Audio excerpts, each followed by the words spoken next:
Buenos días.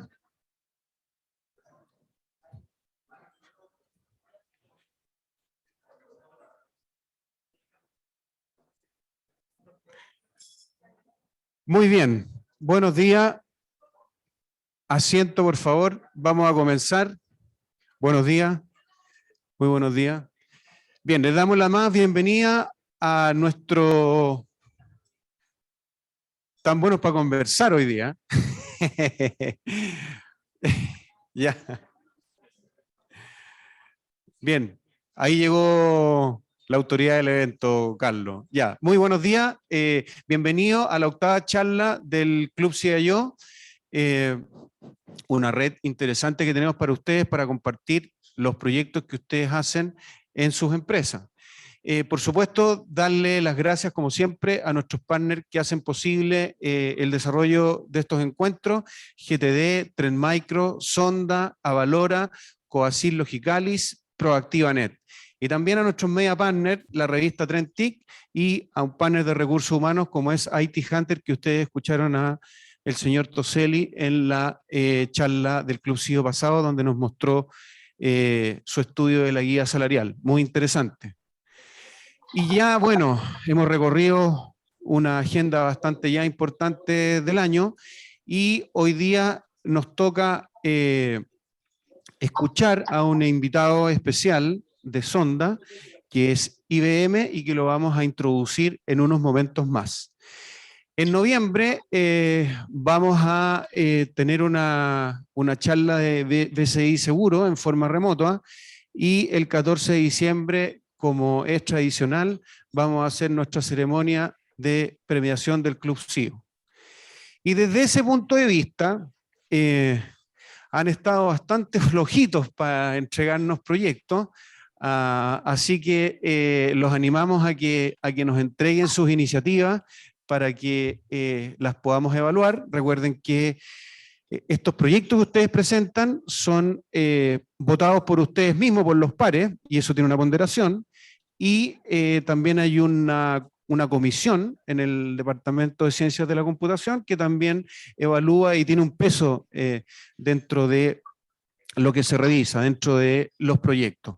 Si por ese motivo, bueno, estas son las categorías que más o menos creemos sobre las cuales se pueden postular en este año: transformación de las TI, cómo las TI se van transformando para acoplarse mejor a la velocidad y a las necesidades que tienen las organizaciones en cuanto a proveedor de servicios.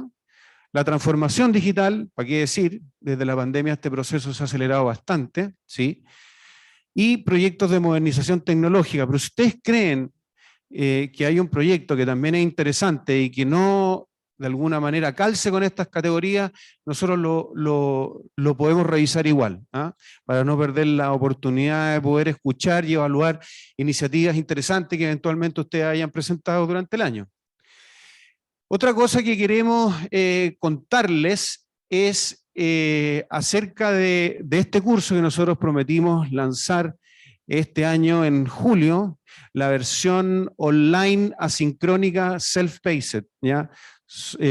No todos tienen estructurado en su oferta la posibilidad de ofrecer un curso entregado de esta manera, ¿ya? Donde básicamente el participante tiene 12 meses para poder realizar este curso, donde tiene un sitio, una plataforma, donde tiene todo lo necesario para poder certificarse. Así que ahí les dejamos esta interesante promoción, y la verdad es que nos tiene bien contentos. ¿Por qué? Porque de julio a la fecha ya tenemos 100 matriculados, ¿ya? Que no es una cifra menor a mi juicio, ¿ya? Claro, ustedes me pueden decir, de esos 100 participantes, 41 fueron los matriculados producto de una promoción que hicimos del Club CIO, donde no solamente le regalamos el curso, o más bien una beca completa, a aquellos que fueron los finalistas de la ceremonia de premiación del Club CIO, cosa que vamos a repetir este año, sino que también a aquellos que nos ayudaron a responder los benchmarks, ¿ya? Por lo tanto, todos están matriculados, pero no todos hacen el curso y no todos se certifican, ¿ya? Una cosa es que estén matriculados, pero otra cosa es que vivan el proceso de principio a fin. Pero creemos que tenemos un volumen importante de participantes matriculados, otros son de alumnos del curso que tenemos integrado en gestión estratégica de las TI, porque vamos combinando la incorporación y la integración de cursos de certificación dentro de nuestro diplomado. Otra cosa que les dije es que la plataforma tiene todo el material que ustedes necesitan para certificarse. De hecho, aquí tenemos testigos presenciales, don Óscar Mancisidor y Carlos Rojas, que bueno, que está afuera. Ellos han usado la plataforma, ya hay gente que se ha estado certificando, y otra cosa que los usuarios han empezado a acostumbrarse a esto de tener a un proctor, que es un evaluador en línea, ¿ya? Y no es menor, porque el proctor te hacen instalar una aplicación en tu PC que restringe de alguna forma las aplicaciones que tú puedes tener prendidas durante el examen para evitar de que tú te vayas a un browser y a caer en la tentación de averiguar cosas que no deberías estar averiguando en línea, etcétera, ¿no? Y el proctor también te exige que no haya nada en tu mesa, que la cámara esté apuntando a la puerta de salida del cuarto donde tú haces el examen, etcétera. Bueno, todas esas cosas pueden colocarlo a uno nervioso, pero nosotros, como tenemos la experiencia, se las decimos, se las contamos por adelantado, ¿no? Así que eso yo creo que es algo que probablemente la gente está acostumbrada a hacerlo en una sala donde alguien te cuida, etcétera. Pero este modelo llegó para cambiar, ¿sí? Y eso es lo que estamos tratando de impulsar, un cambio en la cultura. Ya tenemos los primeros aprobados, efectivamente. Bueno, Carlos Rojas fue el primero que usó esta plataforma de CTUC de Carlos y aprobó, y el segundo aprobó ayer, perdón, el 17, Mauricio Miranda, ni más ni menos, el ingeniero de sistema de la unidad de gestión de servicios tecnológicos de la División de Patrimonio Cultural del Ministerio de las Culturas, ¿ya? Así que mire qué interesante, ya tenemos un primer aprobado, y le agradecemos mucho la confianza a estas personas por haber creído en este proyecto. En los benchmarks, como ustedes saben, nosotros seguimos encuestando lo que es el capítulo de gestión e innovación, tanto para el Estudio Nacional de Tecnologías de Información como para el Estudio Nacional de Ciberseguridad. Lo entretenido es que en esta oportunidad, en el ámbito del Estudio Nacional de las TI, nos hemos asociado con el Centro Nacional de Inteligencia Artificial, de manera tal de empezar a proveer más información relativa a la adopción de esta tecnología en las empresas y cómo ayuda a innovar. Y desde ese punto de vista es que quiero invitar a Gonzalo Valdés. Gonzalo Valdés es profesor del Departamento de Ciencias de la Computación, y queremos invitarlo unos minutos para que le explique un proyecto de investigación a los cuales los quiere invitar a ustedes a participar. Así que, don Gonzalo, lo dejamos unos minutos para que usted explique su iniciativa. Muchas gracias, Gonzalo. Hola, ¿qué tal? Me presento, Gonzalo Valdés. Me pilló un poco de sorpresa y estaba tomando desayuno, pero bueno, gracias por la atención, digamos, esta par de diapositivas que voy a mostrar. Como dice ahí, bueno, está mi nombre, yo tengo un doctorado en Stanford en gestión de tecnologías y me vine a la Universidad Católica, entré a la Escuela de Ingeniería el año pasado. Y lo que les quiero presentar es, bueno, lo otro, que tengo una doble afiliación a la Escuela de Ingeniería. Soy profesor de Ciencia de la Computación y también de Ingeniería Industrial. En computación estoy en el área de gestión TI y en industrial en el área de innovación y organización. Lo que les quiero presentar es este proyecto, que es un proyecto Fondesit. No sé si han escuchado hablar de los proyectos Fondesit, son estos proyectos financiados por la Agencia Nacional de Investigación, la ANIT, como sale acá en este logo. Son estos proyectos de investigación. En el caso mío, lo que investigo es justamente tecnologías en las organizaciones. Entonces el proyecto se llama Motivaciones, ¿por qué innovan las organizaciones chilenas? Es el nombre del proyecto. Y básicamente lo que vamos a tratar de ver en este proyecto es descubrir tipos de motivaciones o incentivos que tienen las empresas para hacer proyectos de innovación. O sea, ¿por qué una empresa se va a decidir a invertir dinero o a crear un área de investigación o a hacer un proyecto o a tratar de sacar un producto nuevo? Si yo les pregunto a ustedes en general, ¿por qué? No sé si me puede decir alguien, digamos, ¿por qué creen ustedes que una empresa generalmente dice, bueno, vamos a postular un Corfo para hacer esto? O vamos a destinar una cierta parte de recursos del presupuesto para sacar un producto nuevo. Por qué creen ustedes que es la motivación como clásica que lo hacen? Si me puede decir alguien brevemente. ¿Sí? ¿Ya? ¿Mm? ¿Ya?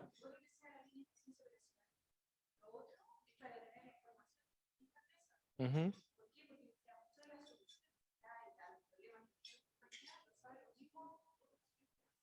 ¿Ya? Ujú.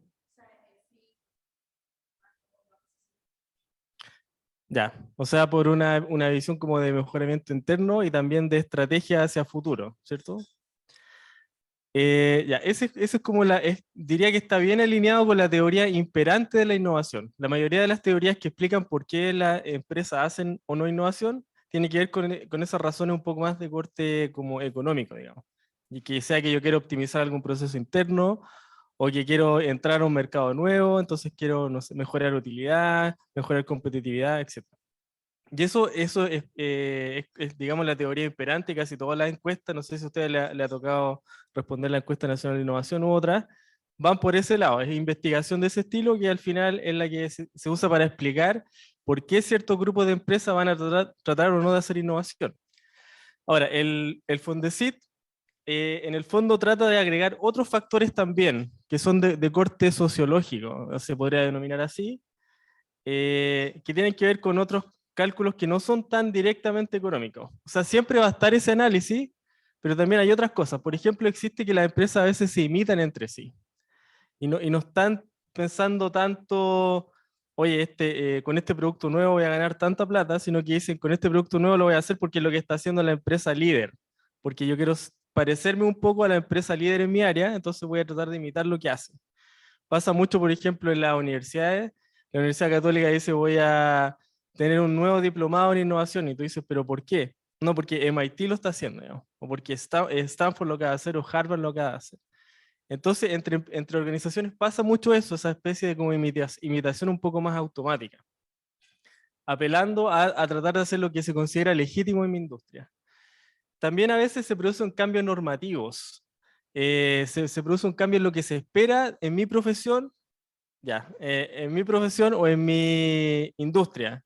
Entonces, por ejemplo, eso ocurre con la adopción de estándares, por ejemplo, relacionado con sustentabilidad o innovación también. Alguien puede pensar, bueno, voy a hacer proyectos de sustentabilidad, no porque haga el cálculo inmediato de cuánto voy a terminar ganando, sino que porque algo que se espera en mi industria que se haga ahora. Yo quiero apelar a cumplir esa expectativa. Se espera que mi empresa esté haciendo cosas de sustentabilidad. Y lo último puede ser por una especie de por el aspecto regulativo. También en sustentabilidad pasa eso de que a veces viene una regulación que dice tú tienes que cumplir con ciertos estándares o ciertas normas, si no caes fuera de la ley. Y en ese sentido, las empresas a veces solucionan eso con proyectos de innovación. Y ahí hacer innovación en realidad no viene de nuevo por las otras motivaciones, sino que viene por una cuestión un poco coercitiva, porque me están obligando. Si no lo hago, quedo fuera de la ley. A veces puede ser otra empresa que me obliga. Entonces eso que expliqué, digamos, de manera súper sucinta, son las motivaciones que nosotros vamos a investigar. Queremos saber en realidad qué es lo que pasa en Chile. A mí la hipótesis del proyecto es que en países como que son un poco más desarrollados, esta motivación económica es un poco más importante, porque si no, uno no está innovando, básicamente empieza a quedar fuera de mercado, puede empezar a morir. Pero en otros países como Chile, o donde la innovación no es como lo más importante en la economía, es parte, pero no es lo más importante, puede ser que estas otras motivaciones tengan importancia. Ya, entonces lo que vamos a hacer es que para descubrir por qué innovan las empresas en Chile, puede ser innovación tecnológica principalmente, lo que tenemos que hacer es entrevistar 40 empresas y encuestar 500. En la entrevista es una conversación, puede ser entre, digamos, entre media hora, de ahí depende lo que vaya saliendo. Y la encuesta son preguntas ya, eso puede ser mucho más rápido, es una encuesta online que se hace más rápido. El perfil de las personas que vamos a entrevistar idealmente tiene que ser alguien que sepa de lo que se está haciendo en innovación en la organización, para que pueda responder por qué su empresa innova o no. Y lo que esperamos obtener son los típicos resultados de una investigación, ¿no? Publicaciones en revistas internacionales. También tenemos una colaboración con la Encuesta Nacional de Innovación, en la cual nosotros nos vamos a retroalimentar del feedback, de los resultados del estudio. Y con respecto al Club CIO, básicamente queremos presentar los resultados acá cuando estén a las empresas que participen en un informe detallado de por qué en esta industria en particular, qué es lo que motiva a distintas empresas a innovar, qué es lo que las está moviendo, esta cuestión más estratégica de innovación, asociatividad, si se están sintiendo presionadas por una regulación, por otra empresa, o es porque tienen libremente, están haciendo cálculos económicos de que eso es lo que les conviene hacer. Eh, Eso básicamente. Lo otro es que los estudios en general siempre son anónimos, o sea, las empresas que participan se protege la confidencialidad, pero igual si hay una empresa que requiere como estar en los acknowledgements, eso se puede poner. Nunca queda registrado en los resultados como qué empresa, digamos, reportó qué cosa, pero uno puede poner como una lista final de quienes participaron a modo de reconocimiento. Entonces, eso básicamente es lo que quería presentar. No sé si me alargué mucho, traté de hacerlo lo más rápido posible. Muchas gracias, Gonzalo. Bueno, Gonzalo también es uno de los directores del CTUC, así que ojalá lo podamos apoyar. Ahí está el mail de él, gvaldesu@ing.puc.cl, para aquellos que estén interesados en apoyar esta iniciativa. De todas maneras, igual les vamos a mandar una comunicación para poder reclutar eventualmente algunas personas que quieran participar de este interesante estudio. Vamos a hacer pasar a un invitado especial, obviamente, Sonda, nuestro patrocinador, quien nos va a hablar de los factores que impactan el costo de una brecha en ciberseguridad. Carlos Busto nos va a traer datos bien interesantes respecto a este tema. Bueno, Carlos, yo lo conozco hace bastante tiempo, trabajamos en algunas empresas. No sé cuántos años llevas allá en esta industria, pero debe ser más de 20. Yo llevo más de 20, yo creo que tú llevas como 30, más o menos. Así que, bueno, él ha trabajado en un montón de compañías, tiene mucha experiencia en este tema. Así que, Carlos, por favor, te invitamos a que hagas tu exposición y obviamente Sonda tiene un invitado especial que es IBM para hablar también de estos temas. Bueno, buenos días. Gracias por la invitación, Pancho. Qué gusto estar con ustedes acá. Vamos a partir con esta presentación. Son dos presentaciones hermanas, digamos. Esta habla un poquito más en general de cuáles son los factores que impactan o que reducen un costo de una brecha de ciberseguridad. Y la otra entra un poquito más en profundidad sobre algunos aspectos que son las que más impactan para reducir. Partimos con esta primera imagen, que definitivamente no es un gallo que trabaja en ciberseguridad. Estábamos hablando con Diego que mucha de la gente que está trabajando en este rubro está bastante estresada. Aparecemos en las noticias regularmente, ¿no es cierto? No nosotros, digamos, pero eventos de ciberseguridad. Si pregunto por aquí, me pueden nombrar 3 o 4 del último mes. Así es que vamos a partir un poco. La agenda va a ser hablar un poquito del contexto, qué es lo que está pasando, cuáles son las tendencias que estamos teniendo. Después los tipos de ataque, ¿ya? Los tipos de ataques, cuáles son los principales. Y luego los costos. Y cómo en este estudio, que está basado principalmente en un estudio del Pokémon Institute, que está auspiciado y financiado por IBM, cuáles son los factores que reducen el costo de esta brecha de ciberseguridad. ¿Ya? Porque la pregunta, ya uno se empieza a preguntar, no es si me va a pasar o no, sino que cuándo, ¿no es cierto? ¿Quién aquí es CISO de la organización o trabaja en el área de ciberseguridad? Por favor, Levante la mano partiendo por acá, digamos. Que están, ¿nadie? Hay uno, dos, ya, ok. Entonces, partamos por el contexto. ¿Qué es lo que está pasando? Aquí voy a mencionar algunos, digamos. El Cyberdemic 2.0, ¿qué es eso? Venimos como con la resaca, ¿no es cierto?, de la pandemia, ¿ya? Un poco, hay cosas que pasaron, ¿no es cierto?, esto que de repente estábamos todos trabajando en la casa, pero hay ciertos elementos que vienen para quedarse, ¿no es cierto? El trabajo remoto, la telemedicina. Antes, ¿quién no ha hecho telemedicina o sea, en los últimos 2, 3 años?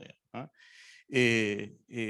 Esas cosas no se hacían antes, uno iba al doctor y lo examinaba. ¿Ah? Ahora mucha telemedicina. Entonces, tuvimos esta transformación digital acelerada que hizo crecer nuestra superficie de ataque y todavía tenemos una superficie de ataque. O sea, hay costumbres que se quedaron y se van a quedar. Digamos, el trabajo remoto es una cosa que vino para quedarse y esa superficie de ataque mayor la tenemos que proteger. ¿Ya?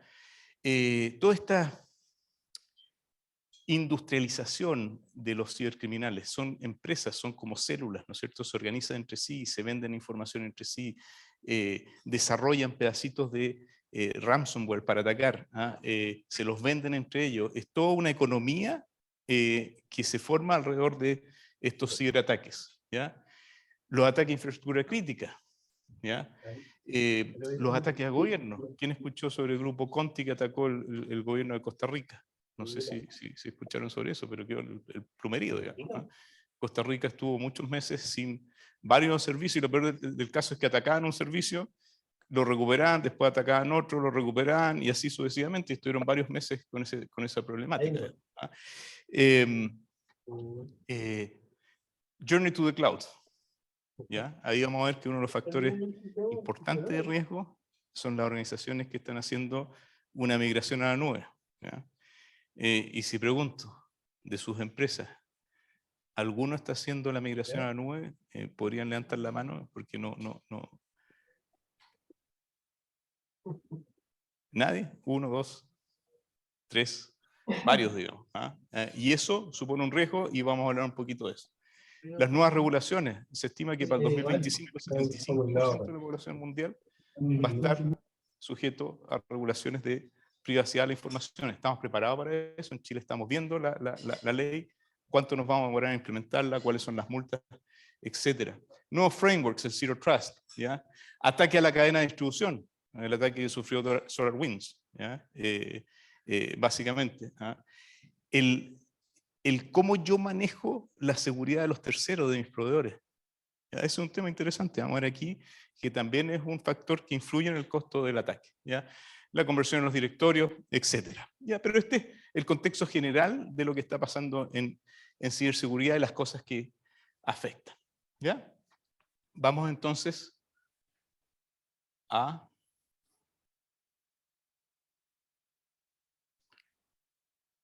los ataques.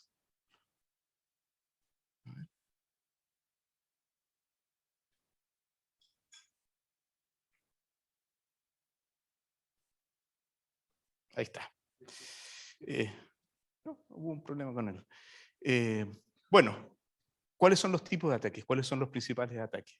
No es sorpresa, el ransomware creció mucho durante la pandemia y hemos escuchado muchos casos de eso. ¿Ya? Hay grupos de ransomware que más o menos duran 17 meses. ¿Ah? Se organizan en células y después se desvanecen. ¿Ya? El 41% viene de ataques de phishing, ¿no es cierto? Y bueno, incremento en la explotación de vulnerabilidades, 33% de incremento. Me llamó la atención el otro día hablar de un abogado que hablaba de ciberseguridad y decía, pero si esto no es tan complicado, si los ataques que hemos visto últimamente son porque hay una vulnerabilidad que no se había parchado. Tan simple como eso. ¿Ah? Y en realidad es simple, parchar una vulnerabilidad es simple, pero a la vez cuando uno tiene un montón, un parque gigante, es difícil hacerlo, entonces tiene sus complicaciones. Y, por supuesto, todo lo que tiene que ver con ataques a infraestructura crítica, ¿no es cierto? A infraestructura OT. En Latinoamérica, mientras tanto, este es como el orden de los ataques, se me perdió el título.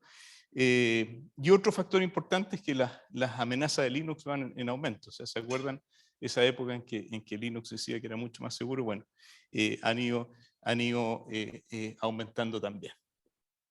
Veamos los costos, ¿ya? ¿Cuáles son los principales temas en este informe del costo de la brecha de datos?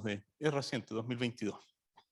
Primero que nada, este año, 2022, este informe dice que el costo promedio de una brecha a nivel mundial fue 4,4 millones de dólares.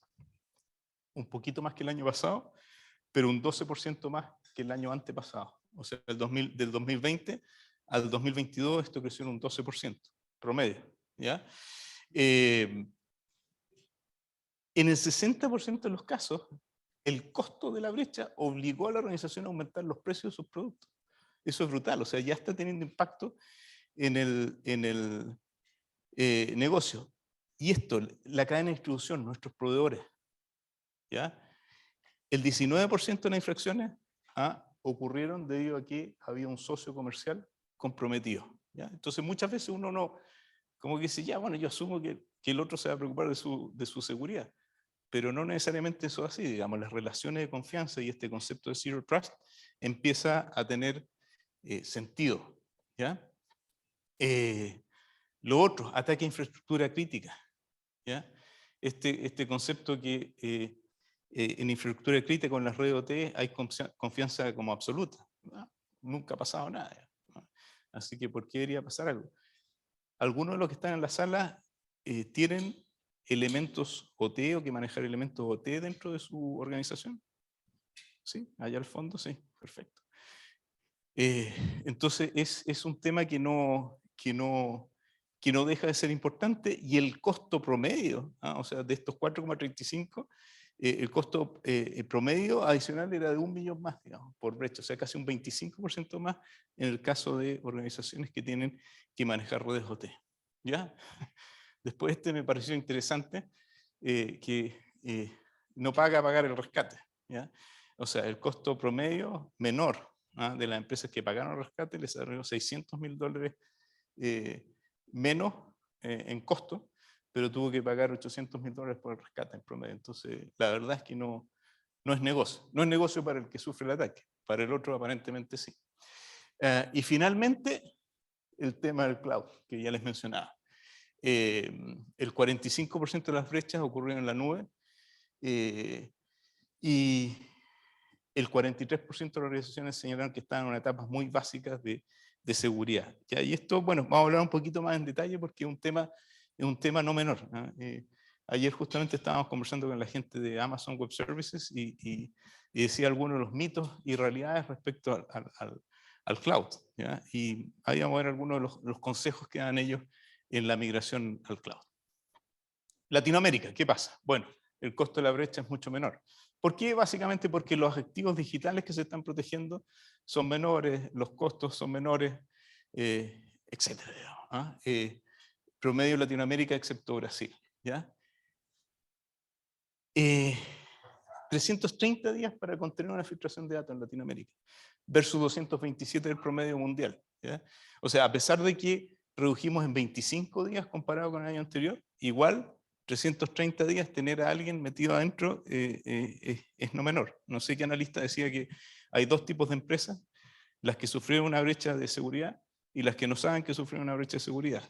Entonces, en el fondo te está diciendo, esto te va a pasar, sí o sí, y te vas a demorar en promedio 300 días en saber qué te pasó. Lo cual no deja de ser duro. ¿Ya? Bueno, y el sector salud lidera el costo promedio de filtrado de datos, seguido por servicios financieros y servicios en general. Bueno, vamos a los factores que ayudan a reducir el costo. Y el primero, plataformas de inteligencia artificial. No voy a entrar en detalle en eso porque Diego va a entrar en profundidad, como la automatización y la inteligencia artificial ayuda a disminuir el costo promedio de una brecha de datos. Segundo punto interesante, y vamos a hablar un poquito en detalle más abajo, formación del equipo de respuesta a incidentes. ¿Ya? Súper importante tener un equipo de respuesta a incidentes y vamos a explicar un poquito en detalle por qué. El otro punto, seguro, contratar un seguro. ¿Ya? Y ahí vamos a dar algunos tips respecto a los seguros y de qué hay que preocuparse. Y después los factores que aumentan el costo, ¿ya? Redes OT, la red de los terceros, lo que no estoy viendo, si asumo que mi partner está seguro, voy a tener un problema, y migración a la nube. ¿Ok? Entonces, vamos a entrar en detalle un poquito en cada uno de esos. ¿Ya? Entonces, primero que nada, formación del equipo de respuesta a incidentes. ¿Y qué es lo importante aquí? ¿Ya? Y es lo que destaca el siguiente punto. Fíjense en la diferencia entre las empresas que armaron su equipo de respuesta a incidentes y adicionalmente hicieron las pruebas. ¿Ok? ¿Y por qué es importante hacer las pruebas y el test de respuesta a incidentes? ¿Ah? Porque básicamente uno no tiene un equipo de respuesta a incidente para que cuando pasa un incidente parta corriendo como los bomberos. Digamos. En realidad parecen bomberos, y me acuerdo de un caso, no recuerdo la ciudad de Estados Unidos, los bomberos más exitosos de Estados Unidos, los más exitosos, ¿ya? La mayor parte del tiempo que estaban haciendo, no estaban apagando incendios, estaban educando a la comunidad, estaban revisando los barrios, viendo factores de riesgo, corrigiendo, o sea, básicamente levantando el inventario de lo que hay, qué es lo que tengo que proteger, entender cuáles son los skills que necesito para reaccionar rápidamente ante un problema, tener claro cuáles son las personas que van a armar el war room, ¿no es cierto? A quién tengo que llamar y cuáles son las acciones que tengo que ejecutar. Entonces, lo importante del equipo de respuesta a incidentes no es cuando responde a un incidente, sino que es todo el trabajo anterior que hace. Y esto es bueno, si no lo han armado, bueno, búsquense un socio o alguien que les ayude a armar este tema, que los guíe y los deje con su equipo de respuesta a incidentes. Seguramente, en caso de que ocurra una brecha, y que va a ocurrir, esto va a tener retornos positivos. La diferencia son casi $2 millones entre aquellos que tenían el equipo de respuesta a incidentes y aquellos que no hicieron nada. Después, la contratación de un seguro. Parece súper fácil. ¿Quién contrató o está contratando un seguro ciber aquí en la sala? Bien. Ahí hay uno. Dos. ¿Ya? Interesante, porque uno dice, ya, yo tengo 3 posibilidades con el riesgo. O lo asumo, o lo mitigo, o lo transfiero, ¿no es cierto? Y tengo el seguro, ¿ya? Y uno está tranquilo y dice, no, bueno, si tengo un problema de contratar un seguro ciber y tema resuelto. No, porque cuando viene la empresa de seguro y habla con uno le dice, a ver, cuénteme un poquito, ¿ya? ¿Qué es lo que está haciendo? ¿Tiene bien ordenado su inventario activo? No, pucha. ¿Tiene los servicios básicos de gestión de eventos, gestión de vulnerabilidad, los tiene funcionando? Pucha, no sé, ¿ya? O lo tengo desparramado, no lo tengo integrado, ¿ya? ¿Está gestionando sus usuarios con privilegios? ¿Ya? Y hay varias formas de gestionar los usuarios con privilegios, ¿no? El problema es cuando, claro, si una empresa de 5.000 personas es fácil, hay sistemas y cosas que lo ayudan a uno a gestionar los usuarios con privilegios. Si una empresa de 500 personas, si una empresa de 100, es una planilla Excel. Entonces hay distintas formas de gestionar los usuarios con privilegios, lo importante es cómo hacerlo. Tiene una gestión de un NDR, ¿no es cierto? Está gestionando el endpoint, ¿ya? Tiene doble factor de autenticación, tan sencillo como eso. O sea, incluso las aplicaciones personales no sé, de Gmail, de WhatsApp, tienen doble factor de autenticación, lo tiene usted implementado en la empresa, ¿ya? Está haciendo entrenamiento a su personal y tiene sus procedimientos de backup funcionando.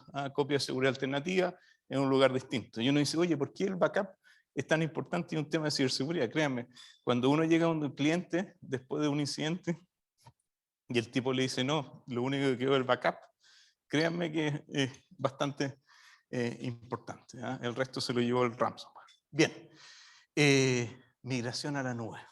¿Ok? Entonces, el costo promedio baja en esas empresas que han aplicado consistentemente prácticas de seguridad cuando migraron a las nubes. ¿Y por qué es importante esto? Y ayer conversábamos con organizaciones y con la gente de Amazon, porque existe este concepto, o este mito, decían, de que la nube per se es segura. Sí, la nube es súper segura. ¿Ah? Amazon se preocupa de la seguridad de toda la capa de software, de cómputo, todo lo que está abajo, eso está ultra protegido, en sitios ultra protegidos, etc. El problema es lo que está arriba, ¿ya? Que es la responsabilidad del cliente. Entonces Amazon dice, mira, de aquí para acá, yo te garantizo ciertas cosas. De aquí para acá, no. Dos recomendaciones así como bien básicas. ¿Ah? ¿Y por qué se producen los principales problemas de ciberseguridad en la nube? Gestión de identidades. ¿Ya? Ahí es donde van a tener los principales problemas. Y después, bueno, tener todo encriptado, digamos. ¿Ah? Porque el resto es fácil, pues son cosas que ya hacemos. Los firewall, protección del tráfico, IPS, ya son cosas que sabemos hacer, que son como las cosas básicas. Pero el tema de gestión de identidades, les puedo asegurar que es un proyecto no menor en cualquiera de las organizaciones en las que estamos. ¿Ah? Bien. Entonces, para terminar y dar paso a la presentación de Diego, y creo que estoy justo en mis 20 minutos, primera recomendación, prepara tu equipo de respuesta a incidentes. Prepárate para el momento en que esto va a pasar. ¿Ya? Segundo, tema de la siguiente presentación, automatiza. ¿Ya? SOAR, XDR, inteligencia artificial, automatiza. ¿Ya? Después, piensa como el atacante, no confíes en nadie, adopta un modelo de confianza cero. Este de aquí es súper fácil decirlo, pero implementarlo es difícil. ¿Ah? Y si lo quieren ver, el primer paso para implementar un modelo de confianza cero es un proyecto de gestión de identidades. ¿Ah? El segundo puede ser un proyecto de microsegmentación. ¿Ok? ¿Ya? Pero antes de esto, tengan todas las cosas básicas, todo lo que vimos en la slide de qué hacer si quieren contratar un seguro, eso ténganlo listo, después pueden meterse en un proyecto de gestión de identidad, un proyecto de microsegmentación. ¿Ya? Monitorea el endpoint y proteja los datos confidenciales en instalaciones y entornos de nube mediante políticas y cifrado. ¿Ok? Entonces, bueno, eso era en mi presentación. Con eso los dejo y doy paso al siguiente expositor. Pancho, te devuelvo la batuta.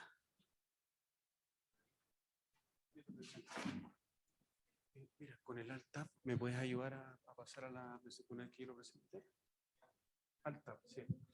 Bien, muchas gracias, Carlos. Y vamos a pasar a nuestro próximo invitado, que es Diego Macor, ¿sí? Él trabaja en la parte de ventas de ciberseguridad y él lo que nos va a hablar es un tema que pocas veces hemos escuchado, quizás en otro contexto hemos escuchado hablar sobre la inteligencia artificial, pero aquí básicamente es cómo aplicamos automatización en ciberseguridad a través de la inteligencia artificial, lo cual es un enfoque bastante distinto. Bueno, Diego tiene de formación, él es TI, pero tiene un MBA en negocios, por lo tanto sabe manejar esta combinación de lenguajes entre desarrollo de las TI en función del desarrollo del negocio. Y él asumió en IBM la responsabilidad como gerente de la unidad de soluciones de ciberseguridad, donde lidera evidentemente un equipo interdisciplinario para abordar estas temáticas. Así que, don Diego. Muchas gracias. A ti. Bueno, buenos días y gracias por estar aquí, gracias por permitirnos estos minutos con ustedes. Efectivamente, yo ese máster en negocios internacionales fue la primera vez que traté de salir del área de tecnología y pues, efectivamente no lo logré, ¿no? De hecho, el máster lo hice en Italia y durante ese año estuve bien contento trabajando sobre negocios internacionales, planificando qué iba a hacer en esta segunda etapa de mi vida. Y una empresa italiana me contrató por dos motivos súper importantes. Primero, era el único que hablaba inglés, porque en Italia el inglés es peor que acá, o sea, absolutamente nadie habla inglés. Hablaba un poquito más de inglés que ellos. Y el segundo motivo es porque entendía tecnología. Entonces ahí murió. Terminado el máster, murió mi planificación de salirme del área de tecnología y entrar en el área de negocios. Pero bueno, me ha tocado trabajar en IBM durante ya son 20 años, en dos momentos distintos, que yo salí de IBM en un periodo de tiempo y después regresé. Y he tenido distintos roles, regionales, otros locales, en Venezuela de donde vengo, acá en Chile. Pero bueno, allá en el 2009 me dan la oportunidad de manejar el área de servicios de software, de todo el software de IBM. Yo manejé y hicimos crecer el área de servicios de software y fue ese año en que me vine a Chile. Y ya en el 2014, cuando ya IBM empieza a armar lo que es la unidad de ciberseguridad, que oficialmente nosotros creamos en el 2015, si bien teníamos productos, si bien dábamos servicios, en el 2015 es cuando armamos la unidad de ciberseguridad. Bueno, yo tomé esa responsabilidad a finales del 2014. Entonces, de ahí aquí he tomado distintos roles siempre en el área de ciberseguridad y ahora estoy manejando toda la parte de soluciones, o sea, soluciones son tecnologías, o ya sea on-prem, en la nube, o cualquier combinación, y también manejo todo el área de los servicios. IBM tuvo una transformación importante hace un par de años, ustedes saben, nosotros salimos del área de outsourcing, de integración. Sin embargo, en el área de ciberseguridad es la única unidad en la cual nos quedamos con el área de servicios. Hoy vamos a hablar sobre inteligencia artificial y automatización, que están bastante ligadas en el mundo de la ciberseguridad.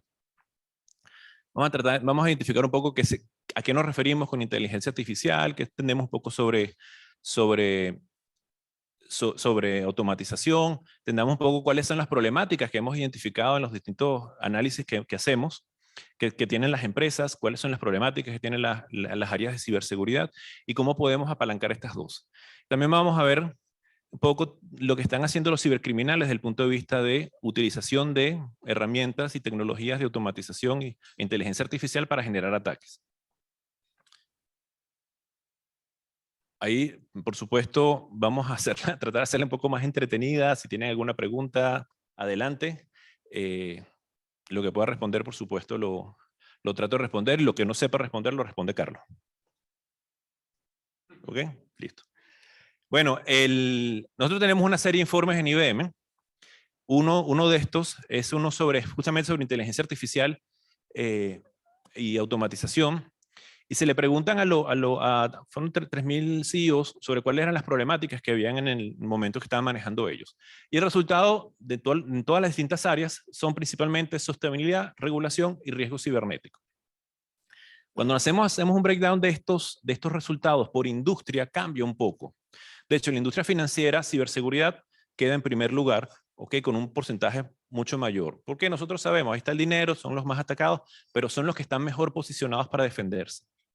En el área de manufactura, en el informe que mostraba Carlos, ahí lo que pasa es que no se le vieron los números, en el informe de manufactura, en el sector de manufactura, el crecimiento de los ataques en ciberseguridad fue prácticamente exponencial. Ellos hace 3 años estaban en el 9º, 10º lugar en sectores atacados. Hoy en día están en primer lugar, pasando al área de sectores financieros. Y eso lo entendemos, que vino la pandemia, ¿verdad? Donde había más oportunidad, estaban con más riesgo, tenían menos defensa. Entonces, desde el punto de vista de los cibercriminales, hubo un negocio importante, poco esfuerzo, mucha rentabilidad, para lograr, y por eso pasaron a primer lugar. En este informe que aparece, y esto nuevamente, esos son los CEO de las empresas que nos dicen cuáles son las problemáticas que ellos tienen o que ellos identifican, y hablan en términos de ciberseguridad, vectores de ataque nuevos y expansión de estos vectores de ataque. Los atacantes están cambiando amenazas adaptables y múltiples variantes, o sea, se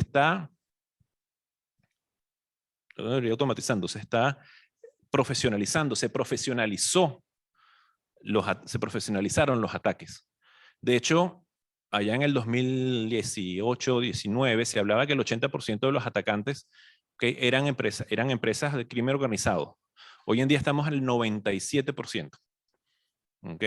No significa que no haya activistas, no significa que hay personas que están haciendo ataques para ver qué hacen. O sea, hay otras áreas. Lo que pasa es que los ataques han aumentado muchísimo y el porcentaje de empresas, de organizaciones que están generando negocios con esto llegó al 97%.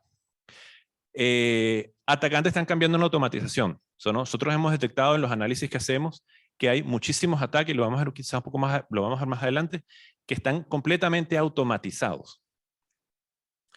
Brechas de habilidades cibernéticas y limitaciones de capacidad, lo mencionó Carlos, o en la presentación, en la mesa, ahorita no recuerdo, que hay una falta importante de recursos en el área de ciberseguridad. Para ir un poco más rápido, visibilidad con los proveedores externos, Carlos lo mencionó, falta de información de los datos que tenemos y sobrecarga en la cantidad de herramientas y productos que tenemos. De hecho, estadísticamente hablan que una empresa tiene más de 40 productos de tecnología distintos que tiene que administrar. Significa 40 problemas distintos, 40 proveedores, 40 individuos que tienen que saber de la tecnología. O sea, es un tema complejo. El punto de vista nuestro, el punto de vista de ciberseguridad, los problemas no han cambiado. Esta slide es la misma que estaba en el 2018. Esto no ha cambiado. Ok, tenemos las amenazas siguen aumentando. De hecho, todos los años, y esto es facilito, todos los años aumenta, hay más amenazas. Todos los años se nos disparan las alertas. ¿Por qué? Porque además empezamos a conectar más componentes a monitorear, levantamos las alertas, nos empiezan a levantar más alertas. Antes prácticamente teníamos un par de firewalls que monitoreamos, ahorita tenemos los firewalls, los EDS, tenemos directory server, tenemos de todo que estamos monitoreando, hasta los relojitos lo estamos monitoreando en las empresas. Falta de analistas lo mencionamos, necesidades de conocimiento, ¿okay? Ahorita hay que saber prácticamente de todo y no todo el mundo sabe de todo, con lo cual tenemos que tener distintas personas en distintas áreas. Tiempo de respuesta, ¿okay? La verdad que ha sido vergonzoso el tiempo de respuesta que nosotros damos al momento de identificar y poder remediar una brecha de ciberseguridad. Ese tiempo ha sido el mismo siempre. O sea, ha aumentado 10 días, ha bajado 10 días, pero más o menos nos mantenemos siempre ahí. O sea, después de 10 años, no hemos logrado bajar los tiempos de respuesta ante un incidente. ¿Ok? Y la superficie de ataque. Y este es un tema interesante porque efectivamente ahorita hay muchísima más superficie de ataque. Imagínense el sector de manufactura, que lo que pasó en Colonial Pipelines. Ellos, sin saberlo, sin quererlo, recibieron un ataque por el área de tecnología que fue pasando y se iba a ir al área OT. Y la decisión de ellos fue, antes de que pase algo, yo cierro acá. ¿Ok? Cierro, bajo mis servicios de distribución de benzina, ¿ok? Y evito que el ataque pase al área OT. Pues si pasa al área OT, no sabían cómo poderlo remediar, ¿no? De una forma fácil. La decisión con la información que tenía probablemente haya sido la correcta. ¿Ok? El desmadre que generaron fue impresionante. Subieron los precios de la benzina, hasta el presidente tuvo que salir en la televisión para tranquilizar a la gente. Entonces, fíjense que el impacto ahorita no es nada más en tecnología, el impacto es en el negocio. Hablando un poco de inteligencia artificial y entendiendo qué es lo de la inteligencia artificial. Nosotros, por lo menos cuando yo estudié, decían que alguien era inteligente cuando lograba resolver una operación matemática. ¿Cierto? Oye, mira, qué inteligente sabe resolver esta operación matemática. Ahora, eso lo hace una calculadora. Y yo creo que ninguno de nosotros considera que una calculadora es inteligente. Después, ¿qué pasaba? Mi profesor, Juan Sosa, hacía que yo me aprendiera esta tabla de memoria. Y si uno se la aprendía de memoria, era inteligente. Si uno se sabía el número atómico, todo este cuento, uno era inteligente. Ahora, esta tabla está en todos los libros de química, está la tabla. Es decir, yo tengo toda la información hoy en día, ya yo la tengo en bases de datos. Entonces, una base de datos no es inteligente. Entonces, tampoco el concepto de inteligencia es ese. ¿Qué decíamos después? Oye, los que juegan ajedrez hay que ser inteligente para este tipo de juego. ¿Ok? Y decían, bueno, los rusos son los más inteligentes porque saben jugar ajedrez. Salimos en el 97, ¿ok? Y la Deep Blue finalmente le ganó a Garry Kasparov. ¿Ok? Entonces, ahí en este momento ya un computador logra razonar entre comillas, y logró ganarle al campeón del mundo. Ahora, ¿qué pasa? No sé si conocen la prueba de la prueba de Turing. En el 1950, lo que dicen es, oye, si una persona a través de un teclado habla con un computador y con otra persona y logra entender quién es el computador y quién es la persona, en ese momento se dice, bueno, esa computadora, si no logra entender, si la persona no logra entender quién es computador y quién es persona, esa computadora es inteligente. ¿Ok? Hay gente que está a favor de esta prueba, hay gente que está en contra, ¿ok? Porque dice, bueno, pero no es inteligente, sino yo logro imitar o logro hacer que me engañe. Pero en definitiva yo creo que es una prueba bastante decente para entender qué está pasando. ¿Ok? Y en el 2014 ya los computadores empezaron a trabajar de manera que las personas no lograban identificar si era o no era un computador que estaba detrás. Ahora, con todo esto ha pasado un montón de cosas, ¿no? De hecho, a nosotros en IBM, que tenemos a Watson es nuestro sistema de inteligencia artificial, Watson reconoce el habla. De hecho, en el 2011 tuvimos el juego Jeopardy y bueno, ganó, ganó, gracias a Dios que ganó, pero ganó. Pero ese mismo, porque además trabaja con el reconocimiento del lenguaje, ¿ok? Y en el 2000, eso fue el 2011, en 2014 se pensó, bueno, tenemos que enseñarle a Watson a hablar de manera que utilice los slang, las palabras, ¿ok? Comunes, coloquiales. Y se le pasó un diccionario en Estados Unidos para que tomara esa información de ese diccionario y bueno, fue un desastre, porque empezó a insultar, empezó a hablar mal. Entonces no tuvimos que completamente apagarlo, ¿no? Porque una computadora de millones de dólares que te insulta no, tampoco tenía mucha gracia. A nosotros nos pasó eso, a Microsoft le pasó lo mismo, o sea, a Google también le pasó lo mismo. O sea, todavía tenemos un buen trecho que recorrer con respecto a este tema. ¿Qué es lo que se busca en las tecnologías de inteligencia artificial? Y qué es en principio lo que tiene que responder es un poco sobre estos factores, ¿no? O sea, que logre razonar, que logre representar el conocimiento, que logre aprender, que logre planificar, ¿okay? Que logre crear algo.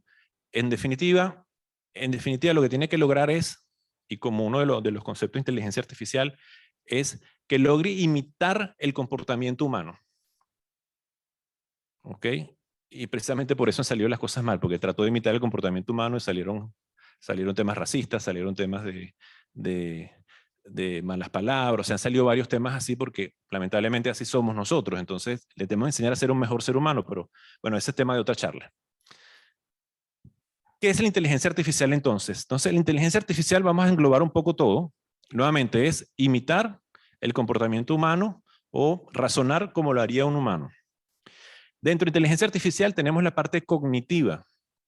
Ok, precisamente la parte cognitiva es la que nos va a ayudar con el razonamiento. O sea, vamos a razonar como un humano. Y esta es la parte en la cual aquí empezamos a generar interacciones con la inteligencia artificial. Empezamos a hablar, que nos responda, que razone. Después tenemos la parte de Machine Learning, que es muy utilizada. Y Machine Learning viene de la estadística y de la matemática, en definitiva. ¿Ok? O sea, es ingeniería informática que proviene de estadística y matemática y lo que busca es la optimización de distintos patrones, identificación de patrones y optimizaciones. Se utiliza mucho para minería de datos, para identificar patrones. Y este proceso de Machine Learning puede ser supervisado o no supervisado. Es decir, puede ser que nosotros le demos la información diciendo, oye, te reconozco un patrón 1, 2, 3, y el computador dice, bueno, el siguiente número es 4, ¿es correcto o no es correcto? Sí, sí es correcto. ¿Okay? O puede ser no supervisado, en lo cual él tiene otros mecanismos para validar. Y por último, el Deep Learning, que en este caso no es supervisado y no es un algoritmo en sí mismo, sino es un grupo de algoritmos que trabajan en conjunto. Y entonces estos sí ya son temas quizás un poco más complejos en cuanto a... También en IBM estamos trabajando mucho en este aspecto en cuanto a conexiones neuronales, trabajando con Deep Learning, ¿no? Y bueno, un poco a todo nos referimos a una inteligencia artificial, pero hay algunas sutilezas entre uno y otro. Para explicar la parte un poco cognitiva y no cognitiva, este ejemplo es típico, me disculpo si ya ustedes lo conocen, pero sí, yo le coloqué ayer nuevamente al Google, Google es una herramienta de inteligencia artificial bastante buena, ¿okay? Que utilizamos todos los días, pero todavía hay temas que le falta por entender. Entonces hice una búsqueda, la típica búsqueda nuevamente, esto es un ejemplo de otro, muéstrame fotos de todo excepto de elefantes rosas. Un sistema cognitivo la palabra excepto la tiene que manejar. Sistema no cognitivo, ¿ok? Lo va a buscar por palabras y te va a buscar elefantes rosas porque identificó, muéstrame fotos, elefantes rosas, y el excepto le complicó y no lo mostró. ¿Ok? Entonces, esa es la diferencia entre un sistema cognitivo y un sistema que no es cognitivo. ¿Ok? Toda inteligencia artificial, nuevamente, en Google hay inteligencia artificial. De hecho, yo puedo hacer otro tipo de preguntas explicando cuál es el hotel que tengo más cercano y me va a responder. ¿Ok? O sea, entiende esa parte. Pero todavía hay una parte de cognitividad tenemos que entender cuál es la diferencia. Y un poco, acá para ya empezar en esta línea, nosotros tenemos en este eje el aumento de los datos, la complejidad, y en el otro eje, okay, las amenazas, la sofisticación de las amenazas, el volumen de las amenazas. Y vamos viendo que a medida que aumentan los volúmenes de datos, evidentemente que se van complicando las amenazas, yo tengo que utilizar distintos tipos de herramientas para poderlo manejar. Es decir, si yo tengo 20 alertas al día, probablemente con una persona que investigue, lo puedo resolver. ¿Qué pasa cuando mi sistema me detecta 11.000 alertas en un día? Okay, o sea, ni siquiera me da el Excel como para poderlas mapear, ¿no? Entonces tenemos distintos tipos de búsqueda, la búsqueda normal, la búsqueda un poco más avanzada, reconocimiento de patrones, ¿ok? Sistemas que van y reconocen, oye, mira, este patrón que tengo acá, lo tengo acá. Vivimos mucho con los antivirus, el tema de los patrones, ¿no? Las firmas, es un patrón que se repite, entonces, bueno, entonces si tengo este patrón, lo reconozco rápido, ¿ok? Después empiezo a correlacionar las reglas. Oye, ¿qué pasa si, sencillo, fácil, entra una persona por una puerta que debería estar cerrada en un horario que no debería estar y tiene un arma? Entonces, bueno, ese es un patrón que, oye, si reconocemos ese patrón, probablemente tengamos un problema, ¿no? Después, el tema de análisis del comportamiento. Y aquí hay dos tipos de análisis distintos, el análisis humano y el análisis de la máquina. O sea, ¿cómo se debería comportar? ¿Cómo se comporta un humano? Es una persona que generalmente trabaja de esta manera, generalmente es descuidada con esto, lo trabaja en ciertos horarios, ¿ok? Y cuando sales de esos parámetros empiezas a investigar, pero también se hace con las aplicaciones, es decir, con los sistemas. ¿Cuáles son los comportamientos de los sistemas? Y por último, la parte de, efectivamente, de la conectividad, ¿no? O sea, empezar a razonar con el lenguaje, interactuar con el lenguaje, con el computador, deducir qué puede estar pasando. ¿Ok? Te dice, oye, no, mira, sí, aumentaron las amenazas, bueno, pero ayer fue 18 de octubre, entonces es normal que eso pase. Eso lo debería reconocer un sistema cognitivo. En definitiva, como les dije al principio, tenemos que imitar el comportamiento humano, tenemos que parecernos al humano, y eso significa entender, razonar, interactuar y aprender. Y el tema de aprender también es bien importante. Que el sistema tiene que mostrarte cómo va aprendiendo y cuál es el proceso que tiene de toma de decisión. Okay. Hablando de eso, cuando, pego un paréntesis, en el 2013, cuando estábamos entrenando a Watson para ciberseguridad, tuvimos un retraso casi de un mes, porque no nos estaba reconociendo. Había un tema con el ransomware que no lo estaba reconociendo. O sea, cuando había un tipo de amenaza tipo ransomware, no lo reconocía, si iba por otro lado y te decía, oye, mira, no, esto no es un ransomware, o era un ransomware y te daba un porcentaje muy bajo, ¿no? Tardamos casi un mes en identificar que Watson, la palabra ransomware la había asociado con el nombre de una ciudad. No sabemos por qué, lo había asociado con otro nombre. Cuando se descubre eso, se le dice, no, mira, ransomware no es una ciudad, es un virus, es un ataque. Ok, inmediatamente recalculó todo y empezó a funcionar perfectamente. Entonces, fíjense que la importancia que tiene la enseñanza a los sistemas inteligentes. Y esa enseñanza, ok, es uno de los problemas más grandes que tiene hoy en día, quizá uno de los problemas más grandes, pero es un problema importante que tiene hoy en día la inteligencia artificial, que le pasemos nuestras creencias, nuestro BIOS al sistema. Ok, como apareció en el Congreso de Estados Unidos una vez que aparecieron que hacían reconocimiento facial, ok, e identificaban a la mayoría morena, digamos, le identificaban como mayor riesgo. Entonces los senadores los ponían como persona de riesgo porque era de color. Entonces, ese tipo de acciones tenemos que tener mucho cuidado y por eso se le pide a los fabricantes, a nosotros en este caso, y a otros fabricantes, que logremos identificar cómo hace él ese razonamiento para poderlo modificar en caso de que el programador le coloque de su propia cosecha al sistema, ¿no? definitiva y cerrando este capítulo, las capacidades que nos da la inteligencia artificial las podemos utilizar, ¿ok? En el aprendizaje, de aprender, capacidades de aprendizaje automático para identificar patrones, capacidades de razonamiento, ¿ok? Para mejorar los modelos que tenemos, para mostrarnos nuevos vectores de ataques, para identificar qué pudiese pasar si el what if. El procesamiento de lenguaje natural, si bien en muchos juegos, bueno, le hablo a la computadora, en realidad esto lo que nos permite es ir a ese 98% de información que no está en que no está en texto, ¿no? Entonces voy a escuchar conferencias, voy a leer una serie de artículos que no están estructurados, voy a escuchar foros. Entonces toda esa información la puede absorber el sistema para poder razonar y tener más datos. Y por último, todo esto nos va a ayudar a que se pueda mandar a automatizar una serie de tareas importantes, y ahorita vamos a entrar un poco más en ese detalle. Esta le había dejado, se me ha olvidado. Antes de entrar, hay preguntas, ¿vamos bien? ¿Interesante, no interesante? ¿No se ha ido nadie? Ok. ¿Qué está pasando? ¿Qué está pasando en el mundo? Pues esta es la vista que le di yo, es la vista de, bueno, un poco lo que se está haciendo en inteligencia artificial, lo que estamos haciendo nosotros como fabricantes en el mundo de inteligencia artificial, pero ¿qué está pasando del otro lado? ¿Qué están haciendo estos grupos criminales? ¿Okay? Los grupos criminales están utilizando herramientas de inteligencia artificial y están automatizando. Por ejemplo, estamos viendo ataques, y esto es información también, 2014, 2015, no es que es de ayer. Estamos viendo ataques que están impulsados por inteligencia artificial.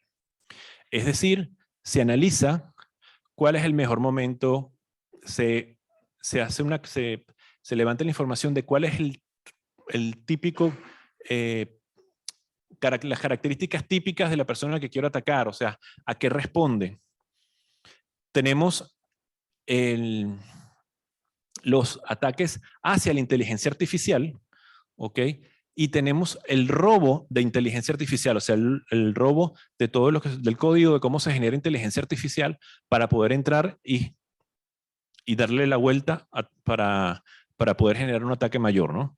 Entonces, esto es un poco lo que está pasando. Los criminales están utilizando nuevamente automatización. De hecho, lo vemos en las cadenas de ataque, cuando se hacen los análisis de los ataques, se ve que el fin de semana, el viernes, cuando la gente se va a la casa, deja el computador, se lanza la campaña de ataque, ¿ok? Y el lunes empiezan a ver qué datos recopilaron, ¿no? Entonces, todo eso está automatizado hoy en día. Deepfake, ¿lo conocen? Para no entrar mucho en detalle. Me imagino que sí. ¿Ok? Pero Deepfake lo que busca principalmente es imitar, utilizando inteligencia artificial y machine learning, imitar a una persona. Yo muestro la fotografía porque es lo más fácil de ver.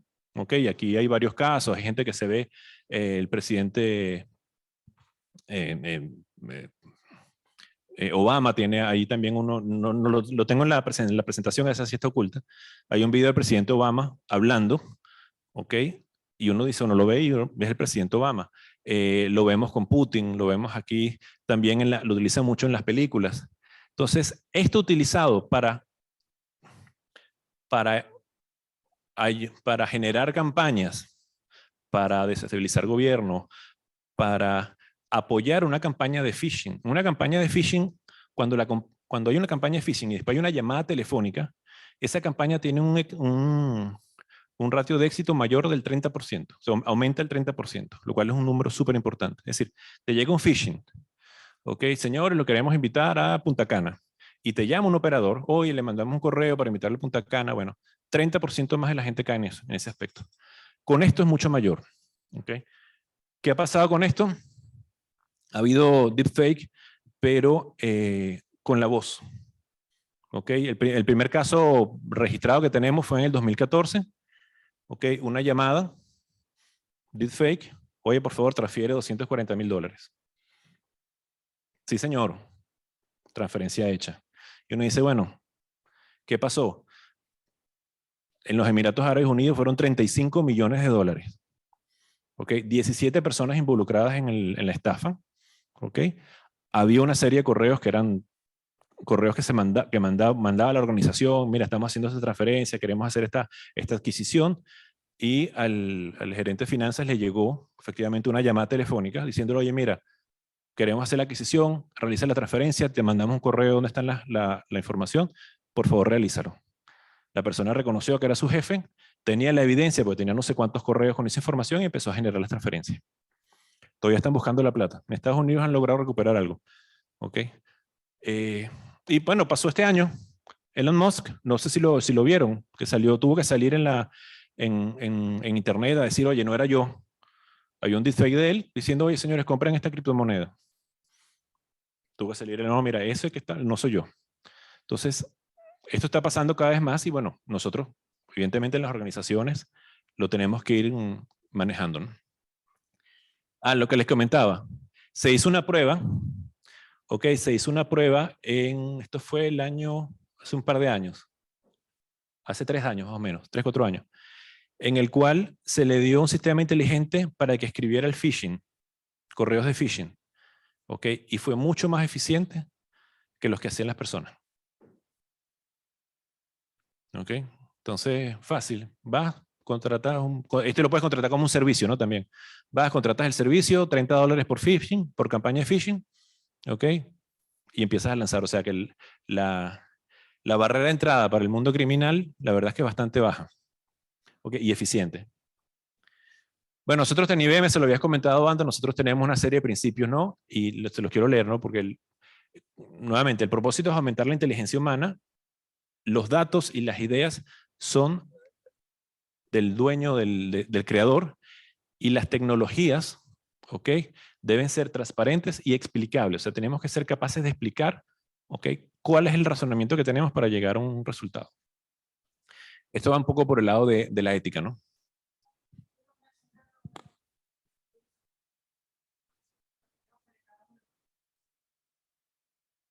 Los modelos que son desarrollados para cada uno, si lo desarrollamos para el cliente, es del cliente. Hay propiedad intelectual que siempre es de IBM, y eso ya depende de un tema de cómo se maneje el tema.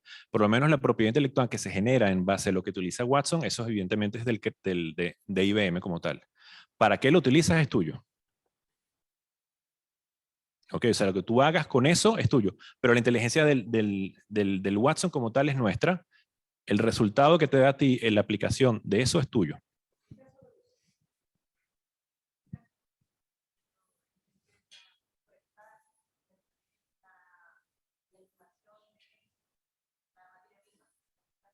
Claro, pero ahí lo estás aplicando. El aplicado es tuyo. Tú estás utilizando herramientas para lograr un resultado y el resultado evidentemente es tuyo. Ahora, yo estaba hablando del cómo desarrollas el Watson para que pueda responder a eso. Ese es tuyo. Ese es usted, claro. Bueno, tenemos un informe, se los comenté al principio. La verdad que el informe es bastante largo, bastante extenso, interesante, pero presentarlos va bien aburrido. Entonces le va a solo colocar algunos datos sobre el informe. Todos estos reportes, yo se los puedo mandar, igual están en internet, pero si están interesados, yo se los puedo mandar. Al final van a estar mis contactos para que ustedes los revisen. Está el reporte que mencionó Carlos, el de costo de una brecha de datos, el reporte de lo que son el Trade Intelligence Index, que son los tipos de ataques. Está el reporte de inteligencia artificial, está el reporte de cómo los first responders, o sea, la gente que responde ante los incidentes, cómo vive esa respuesta, los problemas que tiene, los tiempos que ocupa, todo eso. O sea, hay bastante información interesante aquí. Este gráfico lo vieron y efectivamente el aplicar inteligencia artificial, en el costo de una brecha, se ha identificado que es el factor que más reduce los costos. La verdad que no es muy difícil de explicar, o sea, si vamos a un caso de uso, este es un caso de uso específico de detección y respuesta. Yo les comentaba al principio, nosotros tenemos inteligencia artificial, sí, para entender cuál es el perímetro y todo. Bueno, en la siguiente fase, cuando detectamos, tenemos, en este caso, un caso de estudio que está dentro del reporte, tenemos 11.000 eventos por diarios. De esos 11.000 eventos diarios, 62% se cerró de forma automática utilizando inteligencia artificial. Entonces, 62%. ¿ok? Ok, el sistema logró reconocer 73% de forma automática, logró reconocer, el 27% fue de indeterminado, con lo cual va a un análisis. Ok, pero del total, 62% se cerraron de forma automática. Ok, 4% al final, 4% son escalados manualmente y 23%, ok, son cerrados manualmente. Entonces, fíjense que el volumen de datos que yo tengo, okay, cuando yo aplico inteligencia artificial, los sistemas pueden decir, oye, mira, este es un falso positivo, este es un falso negativo, es un tema. O sea, me reduce mucho el tiempo que el analista tiene que ocupar, me reduce el tiempo en el que el analista tiene que revisar el caso, porque en ese 4% que tengo allá arriba, que tengo que escalar, el analista tiene que ver, oye, ¿de qué se trata esto? ¿Lo conozco, no lo conozco? Tengo que averiguar, llamo a un amigo, 50 y 50, o sea, tienen que empezar a buscar información. Pero los sistemas inteligentes le dicen, oye, mira, esto que tú estás viendo aquí, yo lo he visto en otros lugares, esta es la respuesta que generalmente dan, lo manejan de esta manera. Entonces le entrega información en segundos para que él pueda tomar una decisión más rápido y más informada. ¿Ok? Reduciendo la cantidad de analistas que necesito y reduciendo quizás el skill que necesito en ese momento. Ok, después si el analista no lo entiende, bueno, lo pasa a un segundo nivel, ¿no? En este estudio se ve que, bueno, de 8 herramientas y pantallas pasamos a 1, de 19 pasos que teníamos pasamos a 6, y el tiempo de respuesta evidentemente es en minutos, ¿no? Okay, entonces, esto efectivamente no se logra. Hoy en día muchas herramientas tienen inteligencia artificial, unos la manejan de una forma, otros la manejan de otra. Lo importante es que nosotros la apliquemos. Okay, nosotros tenemos clientes en los cuales tenemos esta discusión y dice, oye, mira, si tú detectas que la persona llegó a un horario que no era, entró por la puerta que no debía, sin el acceso, hizo 50 cosas que no tiene que hacer, ¿por qué no lo bloqueas? Dice, no, porque si después no pasa, entonces el negocio me viene y me regaña. Pero tú tienes una serie de puntos en los cuales tienes que analizar y tienes que tomar una decisión. ¿Ok? Y eso evidentemente es una decisión también compartida con el negocio, ¿no? Pero si ya tienes la evidencia, es lo que va a pasar. O sea, si lo hicieras manualmente, tomarías esa decisión. Entonces deja que el sistema tome la decisión, ¿no? En el estudio también se ven los que utilizan el perfil alto de los que utilizan la inteligencia artificial, y la reducción en el tiempo de respuesta fue en el tiempo que ellos responden a un incidente, el tiempo que tardan en responder a un incidente bajó un 25%, bajó 99 días sobre los 230. Hay una mejora del retorno de la inversión en seguridad de un 40%, y tenemos reducción de costos promedio de 15% y en la filtración de datos del 18%. Okay, estos son datos sobre, en el estudio realizado, datos duros, ¿no? Sobre empresas que tuvieron ataques y nos compartieron toda la información.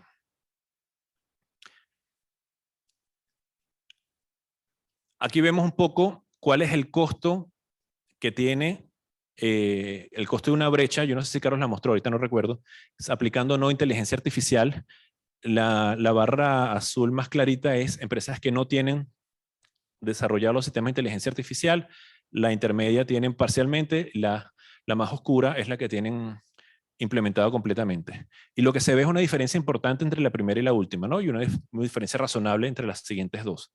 En definitiva, hay un ahorro, ¿ok? Hay un ahorro importante en la implementación de este tipo de herramientas. Una de las preguntas que yo hice es, oye, vemos que está aumentando el costo, ¿no? Yo estoy esperando que me responda la gente que hizo una investigación si hay algún análisis de eso, ¿ok? O no. Pero lo que sí se ve efectivamente que, o sea, el costo se reduce, en este caso se reduce a la mitad en promedio, ¿no? ¿Qué tenemos? Yo no sé cómo estamos de tiempo, pero ¿qué tenemos? En definitiva, los incidentes van a seguir creciendo. El volumen de incidentes va a seguir creciendo. Seguimos conectando cosas, nos están mandando eventos, cada vez hay más aparatos conectados. ¿Ok? Todo hoy en día está conectado. Todo es fuente de una superficie de ataque, con lo cual ese es un tema. Carlos mencionó el tema de las vulnerabilidades. Es recontra fácil saber que las vulnerabilidades todos los años van a seguir creciendo. Nuestra recomendación es no estén detrás de la vulnerabilidad. Busquen detrás de la vulnerabilidad porque no lo van a poder parchar todo el tiempo. ¿Okay? No nos da el ancho de banda como para parchar todo el tiempo. Entonces, en vez de estar detrás de eso y tenerlo como un KPI para mostrárselo al directorio, trabajen en otro tipo de seguridad en lo cual nos permita cubrirnos, ¿ok? Sabiendo que tenemos una vulnerabilidad, pero bueno, no permitiendo el acceso a esa vulnerabilidad. Por ejemplo, si sabemos que la puerta no tiene cerrojo, bueno, vamos a restringir el acceso al ascensor. ¿Ok? Entonces, no tiene cerrojo, están vulnerables, sí, pero igual tienen otra dificultad para entrar. ¿Por qué? Porque nuevamente estamos detrás de la pelota. ¿Ok? Y eso va a seguir estando así. O sea, desde que yo tengo mi memoria, las vulnerabilidades suben, suben, suben y estamos siempre detrás de esto. Hay datos fácticos en los cuales la utilización de inteligencia artificial reduce los costos, aumenta la productividad, con lo cual esto es un tema que tenemos que tomar. Las tareas rutinarias. Que nosotros tenemos clientes en los cuales el área de ciberseguridad ha crecido enormemente porque tienen que poner y poner y poner analistas todo el tiempo. Entonces estos analistas, muchas de las tareas que hacen son efectivamente rutinarias. Entonces todo lo que sea rutinario y lo puedes automatizar, debemos automatizarlo. Porque no hace sentido tener una persona para hacer una tarea que pueda hacer un computador. Y por último, tenemos que nivelar el juego.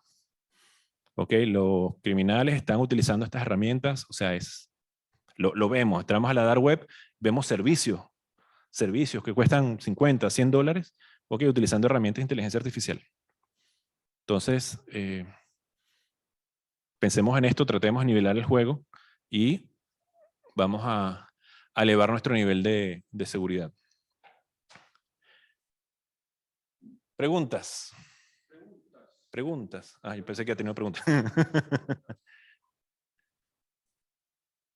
¿Interesante? ¿No interesante? Bueno, nuevamente los informes están, perdón. ¿Quiénes tienen instalado antivirus en su celular? ¿Quiénes de aquí tienen instalado antivirus en su celular? 1, 2, 3, 4. ¿Creen que es necesario? Eso te hago una pregunta a ti. ¿Crees que es necesario hoy día, dado el tema de la ciberseguridad, tener instalado un antivirus en el celular? Pregunta complicada de responder. Todo es un depende, ¿no? Depende cómo manejas y cómo manejas tú la información y qué tienes y qué no tienes.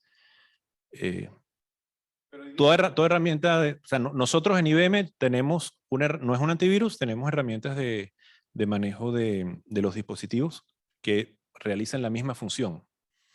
Ok, entonces, respuesta menos política es los antivirus hoy en día casi no funcionan. Ok, y la password no sirve absolutamente para nada. Entonces, en ese aspecto, tienes que ir a pensar y replantearte cómo manejar la seguridad. Nosotros tenemos un cliente, un caso, tenemos un cliente que hicimos un desarrollo de passwordless, okay, en la empresa. Todo fue muy bien, las pruebas fueron excelentes, lo pusimos, lo implementamos y al mes nos llama y nos dice, oye, tenemos que volver a colocar la password en la página principal.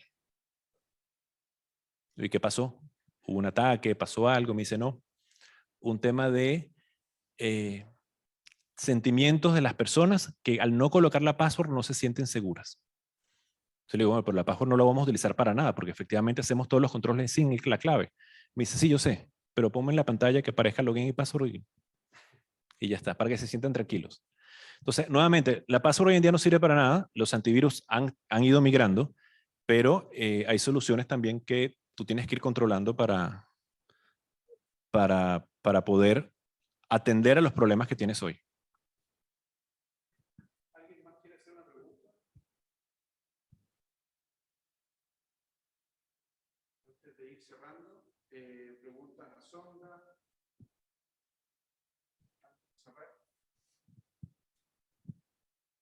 Estamos, Bueno, entonces. por lo que se Muchísimas ve gracias. claramente en esta charla, la comunidad o estas organizaciones criminales de los ciberatacantes, claro, están poniendo en jaque a las organizaciones, nadie se libra, pensar que hoy día no te van a atacar es un paradigma equivocado, te van a atacar, problema que no sabemos cuándo y de qué forma. Y por lo tanto, estas herramientas de inteligencia artificial, sin duda que las empresas tarde o temprano las van a tener que adoptar, porque de lo contrario, la capacidad de ataque no va a poder, o la capacidad de defensa no va a poder contrarrestar esta capacidad de ataque que están desarrollando los ciberatacantes con este tipo de tecnología, porque también la están dominando, eso es un hecho. Entonces, esto igual que el fútbol, ¿sí? Si un equipo tiene más capacidad de ataque respecto de la capacidad de defensa que tiene el resto, le va a ganar ese equipo al otro. En la ciberseguridad es peor todavía, porque es un juego de carácter infinito. Es decir, tu atacante tiene infinitos recursos para poder atacarte, pero tu organización es más finita porque tiene un quehacer determinado. Su negocio no es la ciberseguridad. Su negocio es comercializar distintos productos, será la logística, etcétera, pero no es la ciberseguridad. Entonces, definitivamente ahí hay una asimetría importante, ¿no? Estamos como que en desventaja. Entonces, y siempre el eslabón más débil en esta parte de la cadena es el usuario, ¿sí? Y ahí donde claramente hay que mejorar la cultura. Yo quiero darle las gracias a nuestros patrocinadores, evidentemente, que hacen posible estos desayunos y dejarlos invitados a nuestra próxima charla con BCI Seguro el 23 de noviembre e invitarlos también a que nos envíen sus proyectos. Recuerden esta invitación que les hizo Gonzalo Valdés para que ustedes puedan participar de este estudio acerca de la innovación. Yo lo encuentro re interesante porque tiene un enfoque más sociológico y no tan economicista. Generalmente el driver de la innovación pesa más o ha pesado más el driver económico, pero también otras razones. Y nos pasa exactamente igual que a las empresas, a las personas. ¿Por qué las personas nos vemos la necesidad de innovar? Porque nos gusta, porque tenemos apetito a la innovación, porque nos gusta estar en la última milla de la tecnología, o porque sencillamente hay condiciones en el entorno que nos obligan a. Hay gente que en la pandemia jamás se vio sometido al uso de las tecnologías de la información para poder tramitar, por ejemplo, los beneficios del Estado, y hoy día se tuvo que subir rápidamente a ese carro, ¿sí? El mundo está cambiando y rápidamente. Los invitamos entonces a que los interesados que puedan sumarse a este estudio, puedan apoyar al profesor Gonzalo Valdés y los dejamos invitados el 23 de noviembre. Y no se olviden que todavía hay plazo para presentar sus proyectos para la ceremonia de premiación del Club CIO. ¿Ya? Así que los dejamos cordialmente invitados y darles las gracias, como les dije, a nuestros partners GTD, 3 Micro, Sonda, Avalora, Coacin, Logicalis y ProactivaNet, que hacen posible este espacio. Y quería invitar a los participantes de esta charla a que vengan acá adelante y nos saquemos una foto aquí con el alto auspicio de don Jorge Valenzuela. Así que para cerrar este encuentro. Gracias.